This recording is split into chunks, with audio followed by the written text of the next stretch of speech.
Hi, welcome to Organize Zen Now. My name is Janie Downey. Thank you so much for joining me. If the content here is helpful, please like, please share, and please subscribe so you can find me again and I can give you more unsolicited advice. Okay, so today I am going to talk about 3 ways to find hidden joy in your life. So a lot of people know what they like to do. But when I say, how do you spend your best time finding the things that you're most joyous about, most people are actually kind of at a loss. And maybe they've just worked all their life, or they've been part of their family, or they've been working really hard to get through school, and they just haven't had time to stop and think and say, nothing's really clicked with me. How do I find that joy? So, and I think that's more normal than not. And I think right now with the Great Resignation that's going on, or if you're retiring, you're getting away from the work, is when you start to say, I know what I don't like to do, but I'm not sure what I really want to do. So this is 3 different ways. These are 3 quick exercises to say, how do I plumb into that? How do I find some of that in my heart? All right. So as always, I suggest you find a piece of paper and a pen, and not a Post-it note. Post-it notes, oh my gosh, so they're little and then they get posted all over and maybe you don't do something with it. I'm a big believer in finding a dedicated place to write things down that are important to you, one place, so you know where to go to. It could be a big book. This is the one I like to draw in. It could be just a regular sheet of paper, but find a pad, find something that you can keep going back to so you know where it is. Okay, here's number 1. Write down what you dream about. So you need to do this for a few nights running. Dreams are elusive. I don't always remember what I dream about, but dreams, to me, are your brain's way of saying, I got some stuff going on in here that you may not actually know about. And that's why I think dreams are so weird. I feel they talk to us in symbols, but they show us how we're feeling about things. So if you are dreaming about floating or swimming or flying, or you're lost in a maze somewhere, if you can write down your dreams, and these are quick, right? Because if you don't write that down right when you wake up, you're going to lose that thought, and you want the details of this. So you wake up and you think, okay, what was going on in my brain? What was I dreaming about?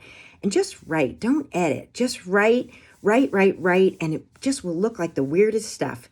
And then do that over a few nights. And what you're going to look for in that is some kind of a pattern to say, I'm under more stress than I thought I was, because these are all kind of stress dreams, or I have joyous things about floating or swimming or flying. But you're looking at that, and that's not going to give you a direct answer, but it's going to give you a clue about what your brain is trying to tell you after it's gone to sleep and you're in that quiet time.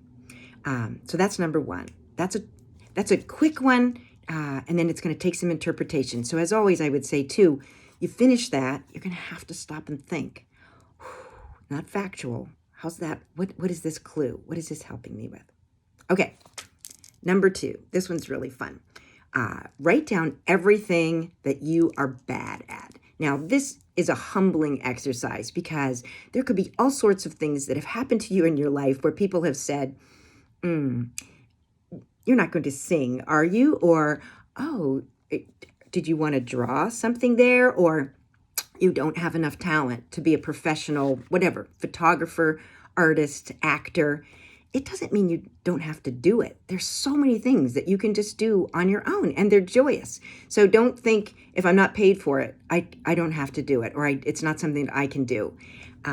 So write down a list. So this one, set a timer for yourself, because the last things that happen, like if you just quick jot things down, you're not going to get to the meat of this. So set a timer for like 5-10 minutes, and then just sit down and just write. Here's everything that I am bad at. I can't draw. I'm not a good singer. I'm not a good driver. I'm afraid of travel. Like everything that you think you're bad at. And then here's where the thinking part comes on this. You're going to take your list and you're going to say, what on there do I really wish was not true? So I had a friend one time who said, oh, I can't paint. And I said, you can paint. All you got to do is buy paint and a brush. And she said, no, but I can't paint. I don't know how to paint. And I said, but if you get paint and a brush and you just start painting, you'll figure out like that you can paint. You can paint. Maybe you just don't paint the way everybody else paints, or sing the way everyone else sings, or play the way that other people play. And a lot of those go back to somebody said to you at one point, maybe you don't want to do that, but maybe you do. Maybe that's right in the heart of you. And it's humbling to say, am I bad at that? Or have I just not given it enough a shot? Did I not have the right teacher? Did I not give it enough time? So now's a great time to just say, I don't want to be bad at that. I'm going to give it a shot. And maybe you give it a shot and it turns out you really aren't a great singer, but if it brings you joy and you want to sing, I say sing. Do the stuff that makes you happy. Okay, here's the third thing. This is fun. Same thing. Find some quiet time. Get your paper ready. And you're going to write down everything that you're grateful for. So set a timer because, again, maybe these last few things that come out because the timer's still going and you're still like, oh, I got 2 more minutes. Well, what else? Well, what else? What are you grateful for? And this can be as simple as, I read a great book yesterday, or I love to read. Maybe it's, I'm grateful that I can be outside because the weather is turning. I am grateful that somebody sent me a note today that was really kind. I am grateful for the sunset. Just write a whole list, everything that you're grateful for. And this is another one that's great to look at for patterns to say, out of all of this, what do I see that's similar here? So, these 3 things all have to do with art, or these 5 things all have to do with me being outside. But those things are very joyous. So then the next piece out of all of these is to say, now I got some ideas down. I'm plumbing my brain. I'm spending some quiet time. I've got a lot I can actually look at. Let me ask myself again, what is it that I want to do with my time? And you're going to look at those lists, and maybe it's not exactly what's on there. It's the ideas that come out of that. And then give yourself a new page to say, all right, what is one baby step you can ask the universe to help you? What's one baby step I can take to start doing something that's more joyous in my life? And something in your brain is going to trigger to say, I know. Here's what's going to happen.